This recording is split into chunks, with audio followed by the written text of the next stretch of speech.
First of all, thank you guys for sitting in. My name is Makayla Getz. I'm a University of Wyoming Extension Agriculture and Natural Resources educator, just a small mouthful there.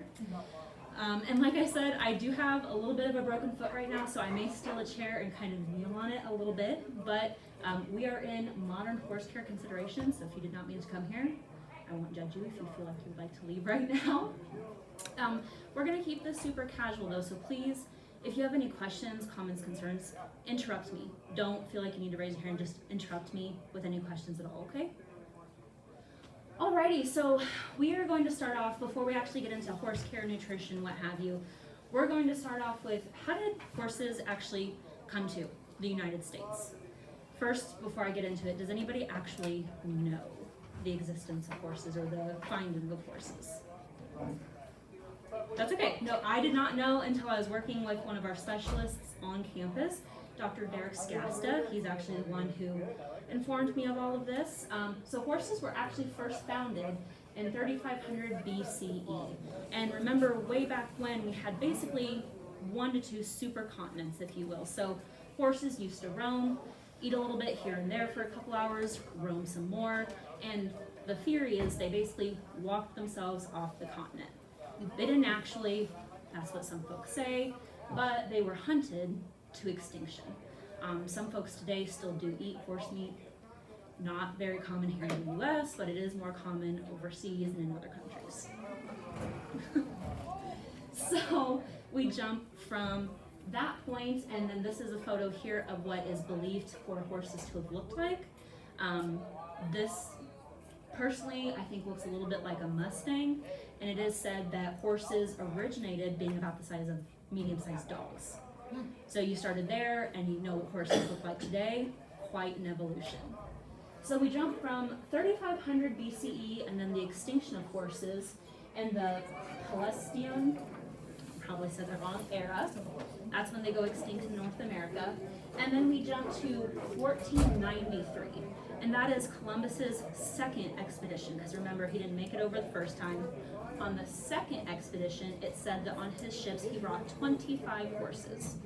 So the horses that we know today, wild horses, domestic horses, etc., they're all domesticated, or I'm sorry, they're all descended from domesticated horses from Europe.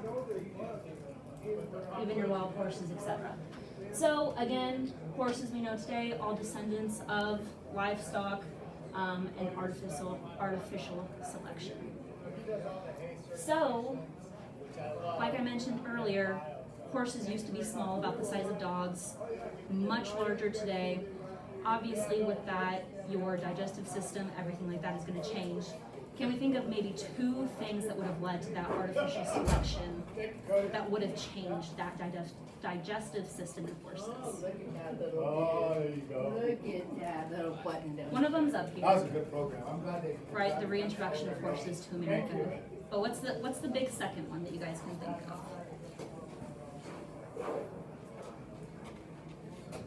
Using horses for wars, and then using them in agriculture. So obviously horses, they used to graze, eat a little bit here, continue grazing, continue walking, etc., and they used to have a pretty leisurely life, but then we started using them to plow our fields in wars. And when that happened, we're going to jump into this in a little bit here, but when that happened, their digestive system had to change and evolve, because we went from letting them graze and from them pretty much just eating forages, grasses, what have you, to eating oats, barley byproduct, etc. And so that obviously is going to change your digestive system a little bit, and they were pinned up. So what we see here, anybody here a pig person, swine person? No, me either. But I know a couple people who are. So what we see right here, this is actually the exact system that you have in pigs, because it goes directly from the mouth, esophagus, stomach to small intestine. That's the exact same setup that a pig has. So horses mimic that really similarly. And then what else do you notice? Do we have cattle people? Obviously, what do we not have? Full stomach system. Yep, we've got one, right? So they don't have the 4 chambers, we've only got the one, but what acts similar to the rumen is the cecum right here. This is where your nutrients are broken down and passed throughout as needed. So we do have that, but then the digestive system is broken into two sections, the foregut and hindgut. Obviously the hindgut making up the majority of the system. So as we've kind of talked about, why are horses different? Obviously they're meant to just graze, consume little bits at a time. But again, as we visited, if you start feeding at a rapid rate and trying to stuff the system, it causes strain on the stomach, on the intestines, etc., and things can't get digested as quickly or as well as they should. The small intestine right here, this is what's going to break down your grains and your proteins, and then the cecum, this is what's going to break down your hay and your pasture food or feed. We're going to come back to that a little bit more when we talk about some issues and what can go wrong, but those are the two things that kind of break down the two different feedstuffs that you typically feed some horses. No, come on in. Welcome, welcome. Now you can feed your horses a lot of different things. If you ask me what to feed, I'm going to say number one, I'm not a vet. Go to your vet and consult them if you have questions. Number two, it depends. What are you doing with your horses? Are they a ranch horse? Are they going from dawn till dusk? Are they a pasture horse? Then are they just out there? Are they a lawn ornament, right? It depends on what you're doing with your horse, and so that depends on the nutrients they need. However, the amount of whatever feedstuffs you're giving them kind of goes with this example right here. Typically, huge asterisk here, typically they need about 2.5% of their body weight. So this example right here, you've got a 1,200 pound horse, you divide that by 100, you get 12, times that by 2.5, and that's 30 pounds a day. If you have a 1,000 pound horse, divide that by 100, you get 10, by 2.5, 25 pounds a day, so on and so forth. General rule of thumb, again, I am not a veterinarian, please consult your local vet. Okay? Questions on this? Okay. So, what we were talking about here with the digestive system. What can go wrong? Who's had a horse colic? Yep. Same. Now, colic, pretty much anything that disrupts the general digestive system or the digestive tract. Now, there's something wrong up here. Who can tell me what's wrong? There's two types of colic. What do we see most often in Wyoming? Mm-hmm. Yep. And again, this is not an official term. I like to refer to it just in my brain as onset colic, if you will. And then the other one is acute or the straining of the muscles. The, gosh, I can't think of it right now. But the other type of colic. Two different kinds, both caused by some buildup, but it's just the way that it affects the digestive system. So your onset colic, if you will, you've got twisting of the gut. That's when your horse is going to be turned around, trying to scratch, trying to roll on his back because they're trying to unflip their intestines or their stomach, what have you, wherever that buildup has occurred. And so that's that typical colic that we see most often, if you will. But we do have a second type of colic, the spasmodic colic, and that is when you've got muscles all down this digestive system, right? So that spasmodic colic is when, if you've ever had a really bad gut ache and you kind of feel that tension in your stomach, the same thing can happen here, and a horse is going to try to, get rid of that. They'll fever, they'll break out, what have you, and they have abdominal pain. They've got that gas buildup still, but it's working the muscles and contracting there instead. Two types of colic, just different results. Acute lameness, so hoof abscesses, tendon or ligament injuries, kind of what we have here, nerve damage, etc., things we see like that. And the biggest issue that we see here that causes death or euthanization, what have you, is when they go untreated. So just pay attention to your horses. If you see something funky, just pay attention to it, right? Choking, self-explanatory. lacerations and punctures, eye trauma, and then exhaustion. And now exhaustion and colic can kind of go hand in hand, as well as acute lameness. A lot of times exhaustion can come from these or from a lack of something in their diet. So exhaustion looks like low energy, rapid breathing. If you know that they're sweating profusely, maybe they need electrolytes, something like that. Okay? Now I do have strangles and PHF or atomic horse fever down here, honorably mentioned. Can anybody tell me about these or what these are? Especially the PHF.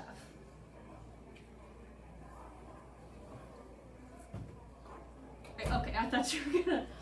So, strangles, these have some same things in common. So if you notice something happening with your horse, if you notice fever, if you notice the exhaustion, if you notice a lack of appetite, all three of these things are gonna happen in both of them.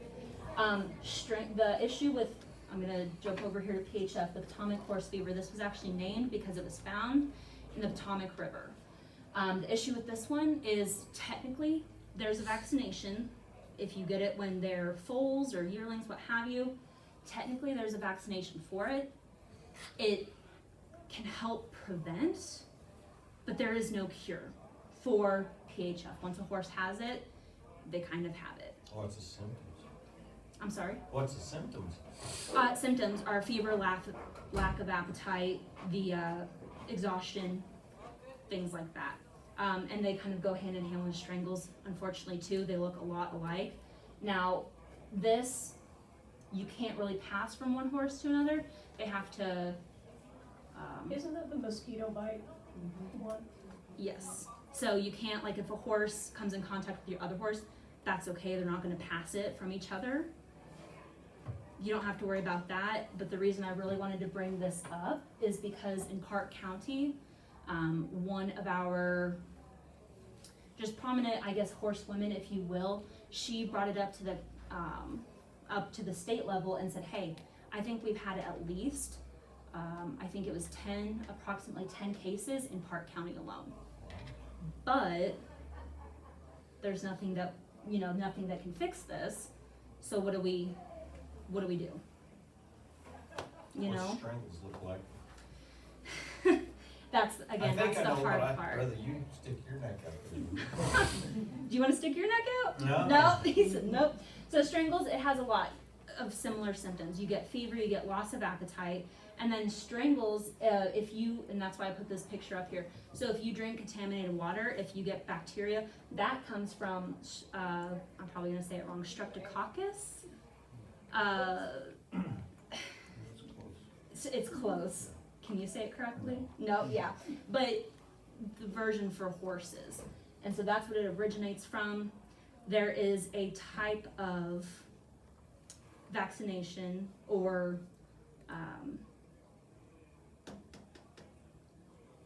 medicine that can be given that can kind of lower your symptoms, everything like that.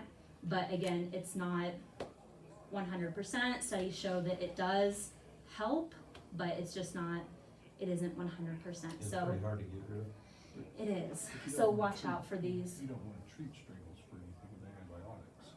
Right. Because then Thank you. Antibiotics. I said because then vaccination. you stand a chance of strangles, then it goes internal, and then you can't treat it. You let strangles run its course. And it can.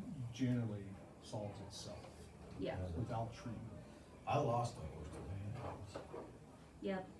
If you don't notice We gave it a bunch of anything, antibiotics, and yeah, it's kind of. we thought we had it, and then we didn't. Yep. So it's kind of. It's kind of like right. Sometimes it can get treated. Sometimes it solves itself. Sometimes it doesn't. Right. I've lost a horse to sand colic in Colorado. We just caught it too late. He was turning in his pen, and then the next morning he was gone. So Did you just Stuff eat like too that. much sand with his feet? Or with what? his feet. Yep. So that'll happen, I had a unfortunately. horse roll in the summer every time we feed her, and someone suggested it might be that Yeah. sand colic deal, but Yeah. I don't know, she's all right now. No, that's good. Yeah, but I just wondered if it was something like that. Yeah. Excuse me. Alrighty. So we've kind of covered colic Does everybody feel comfortable with that? I think. So laminitis, founders, kind of that acute lameness, right? I've got a good visual on the next slide. But what happens here is there's actually part of the hoof that starts to separate. The hoof and the hoof wall are supposed to go like this. And as your farrier comes and trims the hooves, or if you do it yourself, it's supposed to continue to grow, and you just trim that, continues to grow. What happens is that actually starts to separate. And then you kind of get that curved hoof, and that causes infection. Because if you're growing like this, right, if your fingernail or toenail was growing like this, that opens it up for infection, rotation of the coffin bone, pain if you're walking on, toenails like that, same kind of thing. That's just a bad situation. And like I said, infection can occur, and if it goes long enough, that can lead to euthanasia. If a horse is just turned out, not paid attention to, that can be a really bad situation. Here's an example of that, what I was talking about. Here's how that laminae and that hoof wall is supposed to line up. And here's kind of that spongy, I don't know if maybe we can tell, but that's that kind of spongy material. Here's an example of when that starts to separate. So if you notice, and now this is trimmed up, right? But if it were to keep going, that would just keep going. Which bone's turning? This is the one turning. See the degree of separation there? And then this is the one where they're lined up. It's the coffin. That is your coffin roll down the bottom. Yeah. Yeah. It's interesting, So you've got your wall, your coffin bone, and then that sponginess. Huh. Yep. And see, this one's kind of pointed down a little bit too. Yep. Okay. So, Banamine and electrolytes. Do we all keep this on hand? Yeah, a little bit maybe. Now there is one, I've got a couple asterisks up here. Banamine relieves pain, swelling, and fever. This is great if you've got a horse colicking, especially that quote unquote what we call onset colic, right? Now if you've got the spasmodic colic, what do you want to give your horse? There's another, it starts with a B, but there's another option to give your horse called buscopain, however you pronounce it. And that's just supposed to relieve your muscles contracting. So it still relieves your fever and a bit of that swelling, but that's supposed to specifically target those muscles on that spasmodic colic. Banamine helps with that onset colic because that's going to relieve the pain and swelling, and that swelling of that twisting gut, everything that's happening in there in your intestines. And now it says right here, and I put that it comes in two forms, injectable and oral. And I just want to say the injectable comes in a liquid form, and you're supposed to put it intravenously if you do it that way. Or orally, you can do it that way as well. If you can't find a vein, that's okay. Just inject it in their mouth. Or there's a gel version that you can also inject in their mouth. If you have the gel version, do not find a vein and inject the gel in the vein, right? And you're laughing, but crazier things have happened, haven't they? Yes, they have. Yes. So if you have the gel version, gel is oral only. If you have the liquid version, that can be intravenously or orally. Now what's the big hot topic on Banamine right now? What's the... People taking it or what? Well, I'm sure people do, sure. But we're not going to talk about that one. People who watched Yellowstone. Everybody's up in arms because one of the horses on Yellowstone got a rattlesnake bite, and they just shoved the Banamine into the neck, intramuscularly, or in the muscle. Here's the thing, 70, 80 years ago, used to be the only way you did it. Now, via vet and via me, what I'm going to tell you, that's not the way to do it, because long term, there are studies that show you're going to have issues. But if that's the only thing, there we go. But if that's the only option you have, that's a whole lot better than not helping your horse, right? Go to your vet, ask your vet, consult your vet. That's all I'm throwing out there. Electrolytes. This is going to help your horse intake water. So if you start to notice early signs of colic, and you think that they need to drink some water to help them pass whatever's stoved up in here, maybe hit them with some electrolytes. It tells you right on the tube how much. You just screw down, you know, the tube, and it tells you exactly how much to give them. Just shoot it right in the corner of their mouth, give them some electrolytes, and it's supposed to help them drink. Always keep those on hand. It's good if you're a trail rider, team, you know, rodeo, whatever. Electrolytes are just a good thing to have in your first aid kit. Feed with a little extra salt. Can do that too. It's an option. That's what we do a show cattle. Yep, there you go. Helps them just drink water. And that's exactly what electrolytes have in there is salt. It's just gonna make them thirsty. So, alrighty, questions on this? Yeah. Yeah. So moving right along, supplements and minerals. Now it depends what you give your horse. Again, my disclaimer, consult with your vets, okay? My preference is biotin and MSM with a little sweet feed at night. That's what we do, but I am not a barrel racer. I don't do rodeo. I don't have ranch horses that are running down till dusk. That's what we do. We're trail riders, you know, it's what works for them. But these are things that are most recommended, and this is what they help with. Vitamin E, biotin, I'm not gonna try to say that full methylfolate, MSM, omega-3 fatty acids, magnesium, probiotics, vitamin C, electrolytes, and zinc. These are things that humans take minus the MSM. Where they go in a human, just think about it translating to a horse, right? Biotin, hoof health, coat, and mane health. People take it for their hair, nails, skin. Does that make sense to everyone? Pretty straightforward. And if you use like on cattle back home for the show cattle, I always mixed in 5 pounds of Vitapack. Yep. Is there anything in that Vitapack that would mess with the horse? I'm gonna tell you to consult your vet.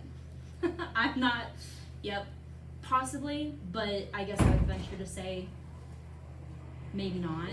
But I would just double check, see what the list of ingredients is, and just double check. Yeah. Because the only thing I think that may mess with it is how much is in there, the quantities. So you may just want to triple check that. Yep. And also on your salt comment too, you guys can always turn out salt blocks too. You know, vitamin blocks for cattle, salt blocks, same thing. Now, whether your horse is going to lick it or not, that might be a waste of financials. You know, you can only lead them to it, but If you got your horse in a stall, though, taking like a rabbit block, yeah. they wanna play with something, having Mm-hmm. one of those spin around rabbit blocks gives them something to play with. It does. We've got 3. 1 loves it, 2 hate them. So, you know. All right, basic first aid. I won't lie to you guys, I'm a big proponent on this. Again, we're trail riders. Even if your horse doesn't need it, long story short, we were trail riding in Arkansas. There's a lot of sheetrock in Arkansas. Came across hikers, wanted nothing to do with us or the horses, and an older lady fell, scraped up her entire shin, knee, just gushing blood. Didn't end up needing this for the horses, but you just never know what's gonna happen to other people. So I'm a big proponent of first aid, and it just happened to be a good Samaritan, you know, option there. Now, this is everything that is recommended to keep in a first aid kit, in your tack room, what have you, saddlebags, etc. One thing though, if you get a scrape on the trail, excuse me, get a puncture, what have you, something that stops bleeding better than the Gamgee wound padding is a maxi pad. If you think about it, it absorbs gushing blood better than anything. So we always keep maxi pads, and especially the wrapping factor, especially if it's on a leg, works better than anything. So that's the only other thing that I would throw up here and keep in the first aid. All right, another fun topic, vaccinations and floating. Worming, If you do it, every 6 to 8 weeks is recommended, with foals starting at 6 weeks.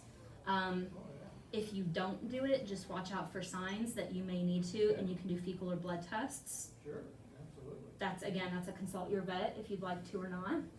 Vaccinations, again, You bet. big fan, simply because it protects your horse against other diseases, future issues, what have you. If you're rodeoing, if you're traveling out of state, etc., negative Coggins, West Nile virus, so on and so forth, it just protects your horse against others. Yeah, well, they had cars there, they had Um, the last, Floating your horse's teeth. Now this, again, from an economic standpoint, you don't float your horse's teeth, they start dropping feed. and, That just, if you float their teeth, saves you money on dropping feed. they had like 30. That's just you don't waste the feed that you just bought, right? Whatever you're feeding them. Now the upper jaw is a lot wider, well not a lot, but 'Cause that's where- partially wider than the lower jaw. So you're gonna notice when you need to float their teeth, because they're gonna start dropping that and they're gonna start salivating an awful lot. So just pay attention to that. That's gonna be your, okay, time to call either the vet, the equine dentist, if your farrier your doubles And he'll- as your dentist, what have you. It's gonna be your sign to call them. This is the typical timeline of when your typical ranch horse ages need to have their teeth floated. Only other thing that's not up here is your farrier, getting your horse's hooves shod. How often do we do that?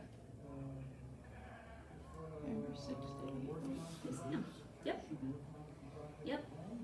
And now, not every horse needs shoes. If they're just, like I said, if they're just out in the pasture, Yeah.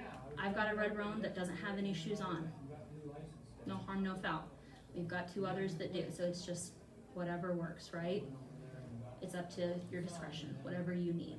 And then there's all kinds of different shoes. Again, that's a discussion with your farrier, but they're gonna know what's gonna work for your horse. Y'all can decide that I had together. an appointment between 1 and 3. Okay, so now what we were actually gonna talk about today, modern and newer practices. So, we do have a couple studies here, because again, I am UW Extension. What would this be if I didn't have some studies to show you?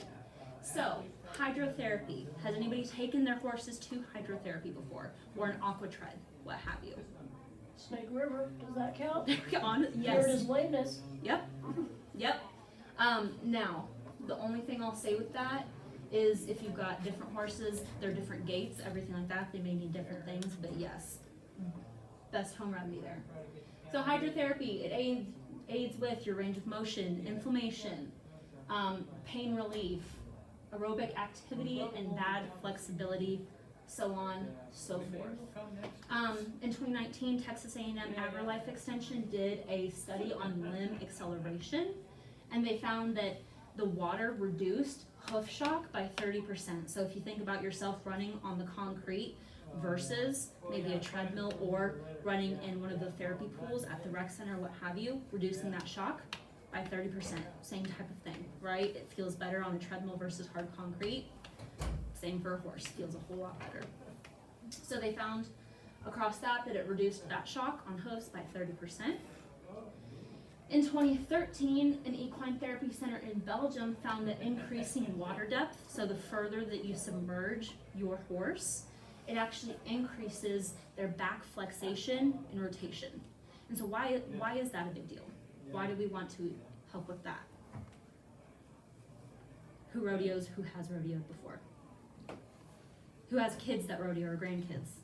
Yeah, yeah. You think of a kid running poles or barrels on a horse, that flexation, the bending of their back, and that intertwining of poles. That's hard on a horse eventually, right? So increasing that water depth, now obviously not fully submerging them, but up to the shoulders, up to the neck, what have you, putting them in that far helps that flexation and rotation. All right, we're gonna come back to the chiropractic care in just a second, but I did just wanna list all of these other options. There's a lot. So I just wanted to make sure and list that there is options of kinesio tape, laser therapy, neuromuscular electrical stimulation, NMES for short, percussion massage, rapid release therapy, shockwave therapy, and therapeutic ultrasound. I wasn't gonna do it, It's a lot. so. It depends on what your horse needs, what's wrong with them. I've got a few resources at the very end of this, and people who offer this up in Park County in the areas, over in Gillette as well. So different options and things like that. There you go. So the chiropractic study. So down in Fort Collins in 2022, the Equine Orthopedic Research Center, they did a study where they looked at a control group that received no treatment and quarter horses that did receive treatment. Now they did also polo horses, but I figured we were just gonna look at quarter horses. But like I said, the control group received no treatment, and then the treatment group here is the quarter horses who did receive treatment. And they received chiropractic care right when they checked in the facility at 2 weeks and then at 4 weeks. So what we see here is the severity of forelimb, hind limb, and whole body lameness, and then when they received their treatment. So you can see here on the forelimb, they received X amount of treatment, and then this is how much, like the severity of the lameness went down. So you can see it's right about 15, 14, and then it goes down to maybe 11. You can see originally you were at maybe 22, 23, and then that goes down to 15 or 16. And then the biggest is at 4 weeks here. Again, we were at that 22, 23, and it drops to, I'd say 11 or 12. And then so on and so forth with the hind limb and whole body. I think the most significant is probably this forelimb and probably the whole body, especially at the 4 week mark, which is kind of nice to see on chiropractic care. Yeah, we're working on that.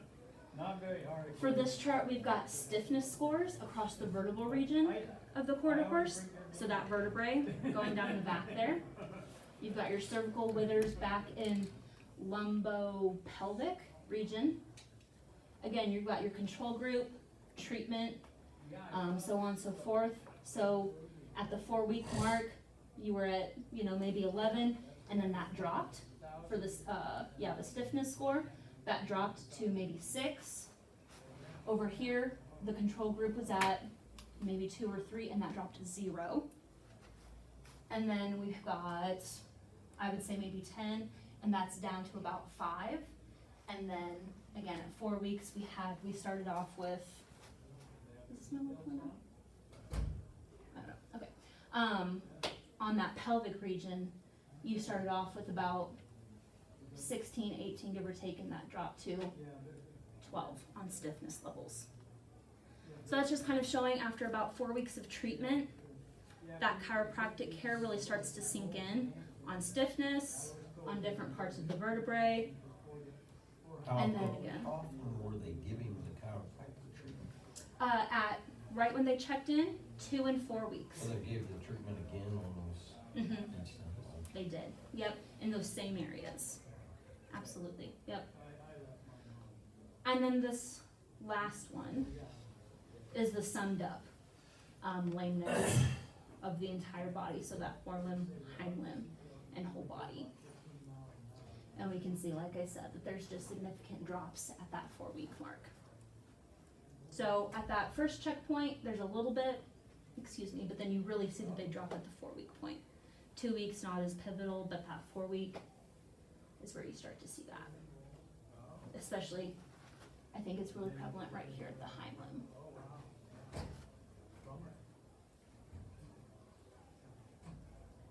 Alrighty, questions on this?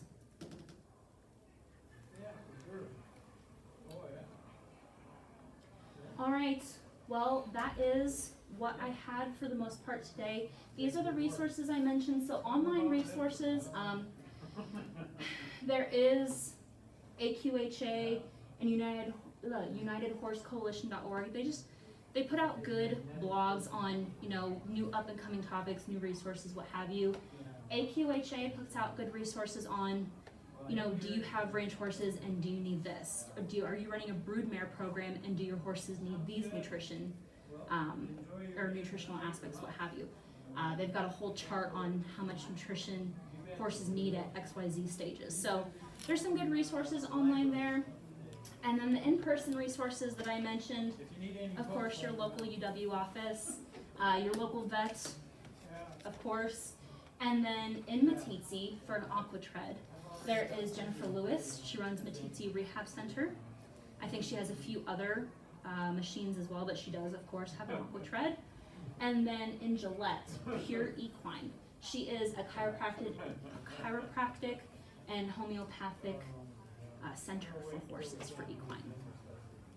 So there's those two options. Do you know of other chiropractors around here? I will follow up on that. Those are the two prevalent ones. The big ones here, or not here, but that I'm aware of, but we can absolutely follow up on that. Cause there is a guy from Jackson, Okay. chiropractor that comes down, so. And I do know that some, like farriers double, they're starting to get their certifications and offer that, just due to the scarcity, but you can absolutely follow up on that. And has there been anything done on some of these horses with acupuncture for some nerve stuff? Not that I am aware of. Let me phrase it that way. I think that that's a new field being done, but not that yeah. Dr. Tiger, that's who it is. For the chiropractor, great. Dr. Tiger. Out of Jackson. Any questions?